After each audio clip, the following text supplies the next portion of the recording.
Hello friends, ഞാനിപ്പോൾ നിൽക്കുന്നത് Townsville എന്ന സ്ഥലത്താണ്, ഓസ്ട്രേലിയയുടെ. ഞാനിപ്പോൾ ഈ വീഡിയോയുടെ ഉദ്ദേശം ഒരു 2 ടെസ്ല കാറുകൾ ഉണ്ട്. അപ്പോൾ ആ ടെസ്ലയുടെ ക്വാളിറ്റീസും അതിൻ്റെ അഡ്വാൻറ്റേജും ഡിസഡ്വാൻറ്റേജിനെ പറ്റി നമുക്ക് ഒന്ന് സംസാരിക്കുന്നതിനാണ്.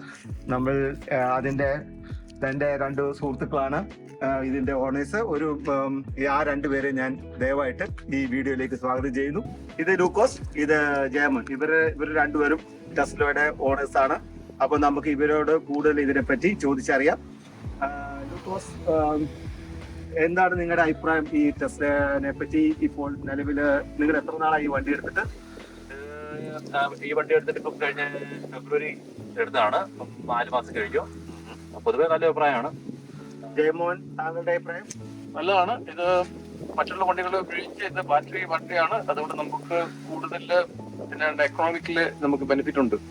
ബാറ്ററി വണ്ടി എന്ന് പറഞ്ഞപ്പോൾ അതിന്റെ നമുക്ക് എന്നാലും ചാർജ് ചെയ്യുന്നതിനെ പറ്റി ഒന്ന് നമ്മുടെ പ്രേക്ഷകർക്ക് കാണിച്ചു കൊടുത്താലും അതൊരു പുതിയ അറിവായിരിക്കും. ഇതിൽ പലർക്കും മിക്കവർക്കും അറിയായിരിക്കും. അറിവില്ലാത്തവർക്ക് വേണ്ടിയിട്ടാണ് നമ്മൾ ഈ വീഡിയോ ചെയ്യുന്നത്. ലൂക്കോസ്, നമുക്ക് ആ ചാർജ് ചെയ്ത് നമ്മുടെ പ്രേക്ഷകർക്ക് കാണിച്ചു കൊടുക്കാം. ഇതാണ് വണ്ടിയുടെ കൂടെ കിട്ടുന്ന ചാർജർ. ഇപ്പം നമ്മൾ കാണുന്ന പോലെ ഇതിപ്പം സാധാരണ ഏത് പ്ലഗിലും നമുക്ക് കുത്താം. എന്നിട്ട് ഇവിടെയാണ് ഇതിന്റെ ചാർജ് പോർട്ട്. ഇവിടെ ഒരു ബട്ടൺ ഉണ്ട്. അത് ഞെക്കുമ്പോഴത്തേന് ഇതിന്റെ ചാർജ് പോർട്ട് ഓപ്പൺ ആവും. നമ്മൾ നേരെ പ്ലഗ് ഇൻ ചെയ്യുന്നു. പിന്നെ അത് ഓട്ടോമാറ്റിക് ആണ്. ഇത് കണക്ട് ചെയ്യുമ്പോഴത്തേന് ബ്ലൂ ആവും. പിന്നെ അത് ചാർജിങ് തുടങ്ങുമ്പോഴത്തേന് ഗ്രീൻ ആയിട്ട് ഫ്ലാഷ് ചെയ്യും. That means it's charging. ഈ പച്ച വന്നാൽ അതിന്റെ അർത്ഥം ചാർജ് ഓക്കെ ആണ്. അപ്പൊ നമുക്ക് ഇതിനകത്ത് എത്ര പെർസെന്റേജ് ഉണ്ടെന്ന് എങ്ങനെ അറിയാൻ പറ്റും ബാറ്ററിയിൽ? നമുക്ക് നമ്മുടെ ഒന്നുപോലെ ഫോണിൽ ചെക്ക് ചെയ്യാം, അല്ലെങ്കിൽ നമ്മുടെ വണ്ടിയുടെ സ്ക്രീനിൽ നമുക്ക് ചെക്ക് ചെയ്യാം. സാധാരണ ഇത് ഫുള്ളിന്റെ കൺട്രോൾ വരുന്നത് നമ്മുടെ ഫോണിന്റെ ഇതിനൊരു ആപ്പ് ഉണ്ട്, അതുവഴിയാണ്. അത് വെച്ച് നമുക്ക് അറിയാം. നിലവിൽ ഇതിന്റെ അകത്ത് 50% ചാർജ് ഉണ്ട്. അങ്ങനെയാണ് ഇതിന്റെ ചാർജിങ്. അതുകൂടെ ഇതിപ്പം AC ചാർജിങ് എന്ന് പറയും. ഇത് സ്ലോ ആയിട്ടുള്ള ചാർജറാണ്. അല്ലാതെ നമുക്കിപ്പം ഏതെങ്കിലും റോഡ് ട്രിപ്പിനൊക്കെ പോവുകയാണെങ്കിൽ DC ഫാസ്റ്റ് ചാർജിങ് ഒരു സാധനമുണ്ട്. അവിടെ നമ്മൾ ചാർജ് ചെയ്ത് കഴിഞ്ഞാൽ മച്ച് ഫാസ്റ്റർ ചാർജ് നമ്മൾ വണ്ടിക്ക് കയറും.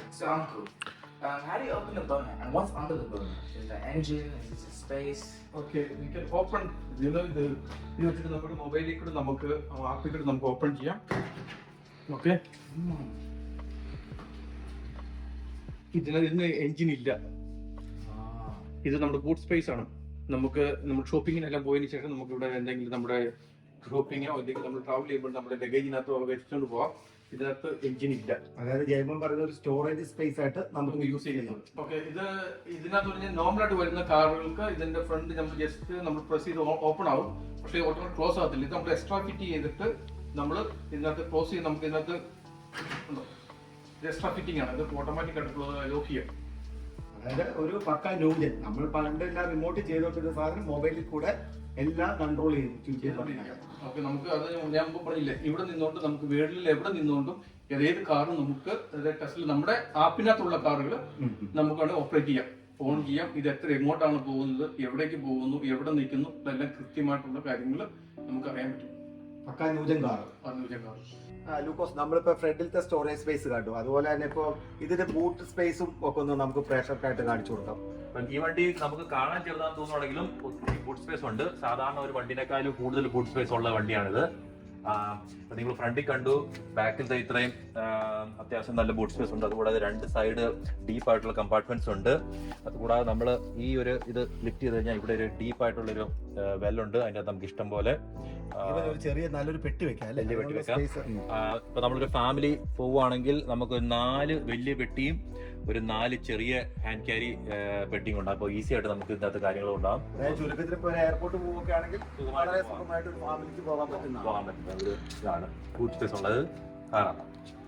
അപ്പോൾ നമ്മൾ ഈ ആദ്യം പറഞ്ഞപ്പോൾ 1 or 2 അല്ലാതെ കൂടുതലോ ടെസ്ല ഉണ്ടെങ്കിൽ നമ്മളത് ഈ സെയിം ആപ്പ് വെച്ച് തന്നെ ഓപ്പറേറ്റ് ചെയ്യാൻ പറ്റും. സാധിക്കും. നമ്മളിപ്പോൾ ഉദാഹരണത്തിന് എൻ്റെ കയ്യിൽ ഇവിടെ ഓസ്ട്രേലിയയിലെ ഈ ടെസ്ല ഇവിടെയുണ്ട്. ഈ ടെസ്ല ഈ നമ്മുടെ ആപ്പിനകത്ത് കൂടെയാണ് നമ്മൾ കാണിക്കുന്നത്. ഇതിപ്പോൾ ഞാൻ ടെസ്ല ഓസ്ട്രേലിയയിൽ നിന്ന് ഇട്ടേക്കുവാണ്. ഇത് നമുക്ക് അറിയാൻ പറ്റും. ഇത് നമുക്ക് ലോക്ക് ഓപ്പൺ ആക്കാം, എന്ത് ചെയ്യാം. പിന്നെ ഇതെവിടെ കിടക്കുന്നതെന്നുള്ള കാര്യം കൃത്യമായിട്ട് നമുക്ക് അറിയാൻ പറ്റും. ഈ വണ്ടി എവിടെ കിടക്കണമെന്ന് മാപ്പ് സഹിതം നമുക്ക് അറിയാൻ പറ്റും. പിന്നെ അത് കൂടാതെ UK-ലെ ഒക്കെ അടുത്ത ഇത് UK-ലാണ്. ഇതെവിടെ കിടക്കുന്നതെന്നുള്ളത്, ഇതെവിടെ കിടക്കുന്നത്, ഇതെങ്ങനെ മൂവ്മെൻറ്റ്, എങ്ങോട്ട് മൂവ് ചെയ്യുന്നു കൃത്യമായിട്ട് നമുക്ക് ഇതിനകത്ത് ഇതിവിടെ നിന്നുകൊണ്ട് നമുക്ക് അത് ഓപ്പൺ ചെയ്യാനും പറ്റും. കൃത്യമായിട്ടുള്ള ബാറ്ററി എത്ര പെർസെൻറ്റേജ് ഉണ്ട്. പാർക്കഡാണ് 86% ഉണ്ട്. ഇപ്പോൾ ഇത് പിന്നെ നമ്മുടെ മുമ്പിൽ കിടക്കുന്ന ടോണിയുടെ ഇരിക്കുന്ന അത് ഇതിനകത്ത് ഞങ്ങൾ സെറ്റ് ചെയ്തിട്ടുണ്ട്. അപ്പോൾ ഞങ്ങൾക്ക് എങ്ങോട്ട് ഫാമിലിയായിട്ട് എങ്ങോട്ട് പോകത്തക്ക രീതിയിൽ യൂസ് ചെയ്യത്തക്ക രീതിയിൽ ഇത് ഇതിനകത്ത് അറിയാൻ പറ്റും. ഇപ്പോൾ നമുക്ക് ഇതിന് മൊബൈലിൽ നോക്കി കഴിഞ്ഞാൽ കൃത്യമായിട്ട് ഇപ്പോൾ ചാർജ് ചെയ്തുകൊണ്ടിരിക്കുകയാണ് ഈ വണ്ടി. അപ്പോൾ നമുക്ക് അറിയാൻ പറ്റും ചാർജ് ചെയ്തിട്ടുണ്ടെന്ന്. അപ്പോൾ നമുക്കിത് എത്ര ഉണ്ടെങ്കിലും ഒരേ സമയത്ത് ഒരേ ആപ്പ് വെച്ചുകൊണ്ട് നമുക്ക് ഓപ്പറേറ്റ് ചെയ്യാം നമ്മുടെ വണ്ടി. താങ്കളുടെ മൊബൈലിൽ ചുരുക്കത്തിൽ 3 ടെസ്ല ഇപ്പോൾ ഓപ്പറേറ്റ് ചെയ്യാൻ പറ്റും. ഉണ്ട് എൻ്റെ കയ്യിൽ മുതൽ, അതായത് 3 ഉണ്ട്. ഒരെണ്ണം ഇവിടെ എൻ്റെ ഉണ്ട്, ഒരെണ്ണം ഇംഗ്ലണ്ടിലുണ്ട്. കൂടാതെ ടോണിയുടെ മറ്റും അത് ഞങ്ങളിവിടെ ഫാമിലി ആയതുകൊണ്ട് ഞങ്ങളിവിടെ അങ്ങോട്ടും ഇങ്ങോട്ടും ഷെയർ ചെയ്ത് ഓടിക്കാറുണ്ട്. അപ്പോൾ അന്നേരം ഈ രണ്ട് വണ്ടിയും ഒരേ സമയത്ത് നമുക്ക് ലോക്കും ചെയ്യാം അൺലോക്കും ചെയ്യാം. ഇപ്പോൾ നമ്മൾ ഇതിന്റെ ഏകദേശം എനിക്ക് തോന്നുന്നത് നമ്മുടെ പ്രേക്ഷകർക്ക് ഈ പുറമേ ഉള്ള കാര്യങ്ങളെല്ലാം മനസ്സിലാക്കാമെന്ന് വിശ്വസിക്കുന്നു. നമുക്കിനി ഇതിന്റെ ഉള്ളിൽ ഇതെങ്ങനെയാണ്, അതായത് ഒരു ടെസ്റ്റ് ഡ്രൈവിൽ കൂടെ ബാക്കിയുള്ള കാര്യങ്ങളെല്ലാം നമുക്ക് കാണാം. ഇതിപ്പം ഇതിന്റെ ഡോർ ഹാൻഡിൽ എന്ന് പറഞ്ഞാൽ സാധാരണ കാർ പോലെയല്ല. ഇപ്പൊ നമ്മള് ഹം വെച്ച് ഈ സൈഡിൽ പ്രസ് ചെയ്യുമ്പോഴത്തേന് ഈ സൈഡ് ഇങ്ങനെ വരും. എന്നിട്ട് പുൾ ചെയ്യുമ്പോഴത്തേന് ഇങ്ങനെയാണ് നമ്മൾ ഡോറ് ഓപ്പൺ ചെയ്യുന്നത് വണ്ടിയുടെ. നമ്മൾ ഈ കാറിന്റെ ഒരു പ്രത്യേകത എന്ന് പറഞ്ഞാൽ സാധാരണ കാറുകൾക്ക് ഡാഷ്ബോർഡിൽ ഒരു വലിയ, അതായത് ഓഡോമീറ്റർ, ഫ്യൂവൽ ടാങ്ക്, അങ്ങനെയുള്ള എല്ലാ സംഭവങ്ങളും ഉണ്ട്. പക്ഷെ ഇതിനകത്ത് ഈ ആകെ ഒരു സ്ക്രീനാണ് ഞാൻ നോക്കിയിട്ട് കാണുന്നുള്ളൂ. അതിനെപ്പറ്റി എന്താണ്? ഇതിന്റെ ഫുൾ കൺട്രോൾ ഈ സ്ക്രീനിൽ കൂടെയാണ് നടക്കുന്നത്. ഇപ്പോൾ നിങ്ങൾ കണ്ട പോലെ ഇതൊരു പെർമനന്റ് ഇതാണ്, ഫീച്ചറാണ് ഇതിന്റെ. ഒരു സൈഡ് കംപ്ലീറ്റ് എപ്പോഴും മാപ്പ് ഉണ്ട്. അപ്പോൾ നമുക്ക് എപ്പോഴും അറിയാൻ പറ്റും എവിടെയാ ഈ വണ്ടി എപ്പോഴും നിലവിൽ എവിടെയാണ് കിടക്കുന്നത്. പിന്നെ ഇതിന്റെ കൺട്രോൾ എന്ന് പറഞ്ഞാൽ ഈ ബട്ടൺ ഞെക്കുമ്പോഴത്തേന് പല പല കൺട്രോൾസ് വരുന്നത്. കൺട്രോൾസ് സാധാരണ നമ്മുടെ സ്റ്റിയറിംഗ്, മിറർ അങ്ങനെയുള്ള കാര്യങ്ങളൊക്കെ. പിന്നെ പെഡൽ ഏത് ടൈപ്പ് നമുക്ക് ഡ്രൈവിംഗ് മോഡ് ഉണ്ട്. പിന്നെ ചാർജിങ്ങിന്റെ കാര്യങ്ങളൊക്കെ ഇപ്പൊ ഇതിൻ്റെ അകത്ത് കാണിക്കുന്നുണ്ട്. ഇപ്പം ഇതിന്റെ നിലവിൽ 385 കിലോമീറ്റർ ആണ് ചാർജിങ് ഇതുള്ളത്. പിന്നെ ഓട്ടോ പൈലറ്റ് ഇതിന്റെ ഒരു പ്രത്യേകത ഇതിന്റെ ക്രൂസ് കൺട്രോൾ എന്ന് പറഞ്ഞാൽ അഡാപ്റ്റീവ് ക്രൂസ് കൺട്രോൾ എന്ന് ബാക്കിയുള്ള ആൾക്കാർക്ക് അറിയാം. ഇതിന് പറയുന്ന ഓട്ടോ പൈലറ്റ് ഉണ്ടാകും. ഇത് വളരെ അഡ്വാൻസ് ആയിട്ടുള്ള ഒരു ഇതിന്റെ അഡാപ്റ്റീവ് ക്രൂസ് കൺട്രോൾ ആണ്. ഇപ്പൊ നമുക്ക് ഏകദേശം ഡ്രൈവർലെസ് ആയിട്ട് ഓടിക്കാൻ പറ്റുന്നതിന്റെ ഓൾമോസ്റ്റ് അതിന്റെ അവിടെ വരെ ഉണ്ട്. ഡ്രൈവർലെസ് എന്ന് പറയുമ്പോൾ ഒന്നും കൂടെ നമുക്ക് പ്രേക്ഷകർക്ക് വേണ്ടി ഒന്ന് വിശദീകരിക്കാം. ഈ ഒരു ഇതിന്റെ അഡ്വാൻസ് ഓട്ടോ പൈലറ്റ് ഇട്ട് കഴിഞ്ഞാൽ തന്നെ സ്റ്റിയറിങ്ങും ഇതിന്റെ ഇത് ലൈനിൽ അസിസ്റ്റ് ചെയ്യും, ലൈനിൽ കീപ്പ് ചെയ്യും. പിന്നെ നമ്മുടെ ട്രാഫിക് ലൈറ്റ് കാണും, പ്ലസ് ഈ നമ്മുടെ റോഡ് സൈൻസ് വായിക്കും, എല്ലാം തന്നെ കാണിക്കും. അങ്ങനെയുള്ള കാര്യങ്ങളാണ്. അപ്പോൾ ഫുൾ ഇതിന്റെ കൺട്രോൾ നടക്കുന്നത് ഇതാണ്. പിന്നെ വേറൊരു കാര്യം എന്ന് പറഞ്ഞാൽ ഇതിൻ്റെ അകത്ത് full all the time GPS ആയിട്ട് കണക്റ്റഡ് ആണ്. ഇവിടുത്തെ ഓസ്ട്രേലിയ ഇവരുടെ ടൈപ്പ് ടെൽസ്ട്രോ ആയിട്ടാണ്. അപ്പോൾ ടെൽസ്ട്രോയ്ക്ക് ഏറ്റവും കൂടുതൽ കവറേജ് ഉള്ളതുകൊണ്ട് ഇത് എപ്പോഴും 4G കണക്ഷൻ ഉണ്ട് ഈ വണ്ടിക്കകത്ത്. അപ്പോൾ നമ്മളിവിടെ എവിടെയെങ്കിലും ചാർജ് ചെയ്യാൻ നിൽക്കുവാണെങ്കിൽ നമുക്ക് വേണമെങ്കിൽ നമ്മുടെ ഒരു എൻ്റർടൈൻമെൻറ്റ് വേണ്ടി നമുക്ക് തിയേറ്റർ എടുത്തു കഴിഞ്ഞാൽ ഇതിനകത്ത് നെറ്റ്ഫ്ലിക്സ് കാണാം, യൂട്യൂബ് കാണാം, ഡിസ്നി പ്ലസ് അങ്ങനെയുള്ള സാധനങ്ങളെല്ലാം ഉണ്ട്. അപ്പോൾ നമുക്കൊരു എൻ്റർടൈൻമെൻ്റ് ആയിട്ട് ചെയ്യാം. അതുകൂടാതെ ആർക്കേഡ് ഉണ്ട്. ആർക്കേഡ് എന്ന് പറഞ്ഞാൽ പിള്ളേർക്ക് ഗെയിം കളിക്കാം. അതിനുള്ള വളരെ എൻ്റർടൈൻമെൻ്റ് ആയിട്ടുള്ള ചെയ്യാനുള്ള കാര്യങ്ങളുണ്ട്. പിന്നെ വേറൊരു നല്ലൊരു സേഫ്റ്റി ആസ്പെക്ട് അതിൻ്റെ ക്യാമറകളുണ്ട്. എപ്പോഴും നമ്മളിപ്പോൾ വണ്ടി എവിടെയെങ്കിലും പാർക്ക് ചെയ്തിട്ട് പോയി കഴിഞ്ഞാൽ ആരെങ്കിലും നമ്മുടെ വണ്ടിയുടെ അടുത്ത് വന്നോ അല്ല പിടിക്കുകയോ ഇടിക്കുകയോ എല്ലാം ചെയ്ത് കഴിഞ്ഞാൽ ഒപ്പം തന്നെ ഫുൾ ഇതിന്റെ ഈ വണ്ടിക്കകത്ത് മൊത്തത്തിൽ 10 ക്യാമറ ഉണ്ട്. ഓൾ റൗണ്ട് 10 ക്യാമറ ഉണ്ട്.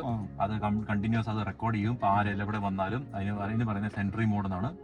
ഓക്കെ, അങ്ങനെ ഒരു അത് ഭയങ്കര സേഫ്റ്റി അത് തന്നെ. പിന്നെ അതിൻ്റെ ആക്ടിവേറ്റ് ചെയ്ത് കഴിഞ്ഞാൽ അവിടെ ആരെങ്കിലും വന്ന് നമ്മുടെ വണ്ടി പിടിക്കുകയെല്ലാം ചെയ്താൽ നമ്മുടെ ഫോണിൽ നമുക്ക് അലേർട്ട് വരും.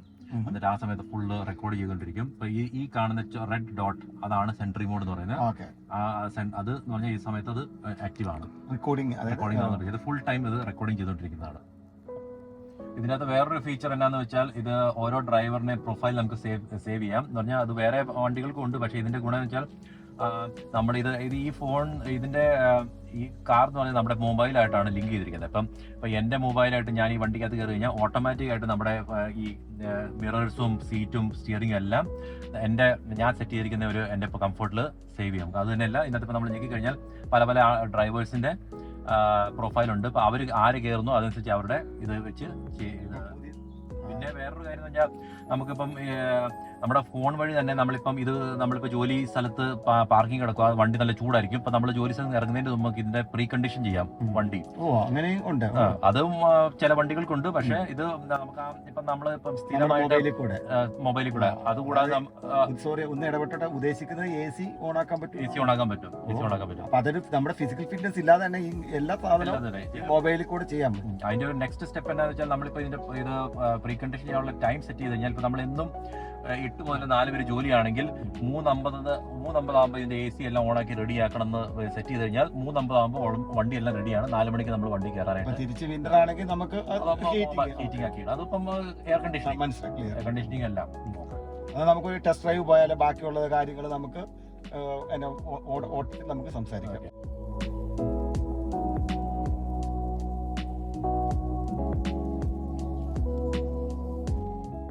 ഇതിന്റെ അകത്ത് നമ്മൾ വേറെ ഒരു ഫംഗ്ഷൻ കാണിക്കാൻ പോകുന്നത് ഇതിപ്പം കണ്ട് ഓട്ടോ പൈലറ്റ്, ഇതിന് ഓട്ടോ പൈലറ്റ് എന്നാണ് പറയുന്നത്. ഇപ്പൊ നമ്മൾ ഇപ്പം ഓട്ടോ പൈലറ്റ് ഞാൻ എൻഗേജ് ചെയ്തിട്ടുണ്ട്.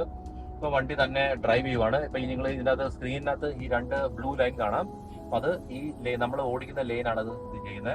അപ്പൊ അതുകൂടാതെ ഇതിനകത്ത് ഇപ്പം റോഡിന്റെ സൈൻ, ഇതാണ് സ്പീഡ് ലിമിറ്റ്, ഇതാണ് മാക്സിമം സ്പീഡ് ലിമിറ്റ്, ഇതാണ് നമ്മൾ ആക്ച്വൽ പോകുന്ന സ്പീഡ്. ഇതെല്ലാം കോൺസും എല്ലാം ഇതിന്റെ ഈ ക്യാമറ വഴി ഇതിനകത്ത് അവർ പറയുന്ന ആർട്ടിഫിഷ്യൽ ഇന്റലിജൻസ് വഴിയാണ് ഇത് കൺട്രോൾ ചെയ്യാന്ന് പറഞ്ഞിട്ട് നമുക്കൊന്നും അറിയേണ്ട കാര്യമില്ല. But for legal reason and safety reasons, നമ്മൾ always should have hand on the steering wheel. അപ്പം അങ്ങനെ നമ്മൾ കൈ വെക്കണം. ഇനിയിപ്പം അടുത്ത കാര്യം കാണിക്കുന്നത്, ഇപ്പം നമ്മളിപ്പോൾ ഇവിടെ റോഡ് വർക്ക്സ് ആണ്. അതുകൊണ്ടാണ് സാധാരണ ഇത് 100 റോഡാണ്. പക്ഷേ ഇത് റോഡ് വർക്ക്സ് ആയതുകൊണ്ട് ഇതിന്റെ റോഡ് സ്പീഡ് ലിമിറ്റ് ചെയ്തിരിക്കുന്നതാണ്. അതുവരെ ഇത് റീഡ് ചെയ്യും. അപ്പോൾ 60 ഇതായി. എന്നിട്ട് ഇത് കണ്ടോ, ഇപ്പം അതിനകത്ത് കൂടെ നമ്മൾ ഇത് ചെയ്യാനായിട്ട് പറയുന്നു.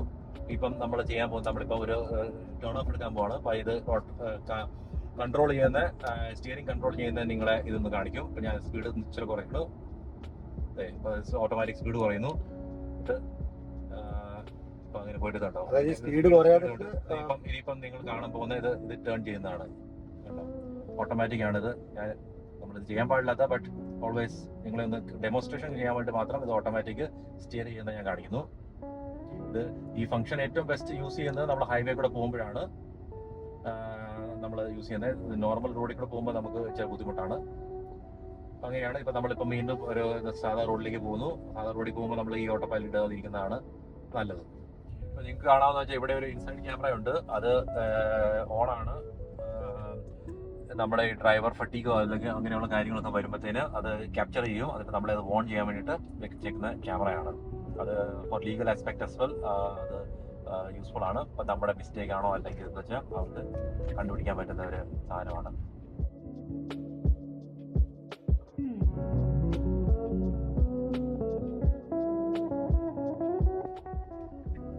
ഇവിടെ ഇതിനകത്ത് വേറെ ഗുണമെന്ന് വെച്ചാൽ നമ്മളിപ്പോൾ ഒരു ഇൻഡിക്കേറ്റർ ലെഫ്റ്റ് റൈറ്റ് ഇട്ട് കഴിഞ്ഞാൽ നമ്മുടെ ബ്ലൈൻഡ് സ്പോട്ട് മോണിറ്ററിംഗ് ഉള്ള ക്യാമറ നമുക്ക് ബാക്ക് ഇവിടെ കാണാൻ പറ്റും. അപ്പോൾ നമുക്ക് ഇങ്ങനെ തിരിച്ച് നോക്കേണ്ട കാര്യമില്ല. സ്ക്രീനൊക്കെ നോക്കിയാൽ നമ്മുടെ ബ്ലൈൻഡ് സ്പോട്ട് നമുക്ക് ക്ലിയർ ആയിട്ട് കാണാൻ പറ്റും.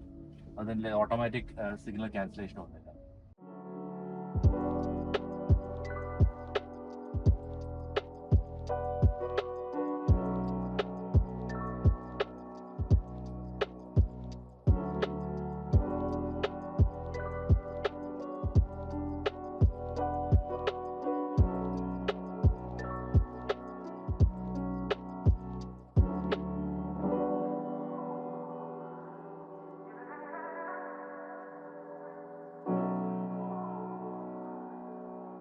So guys, what's your experience about this whole Tesla? Would you guys recommend it for people or not?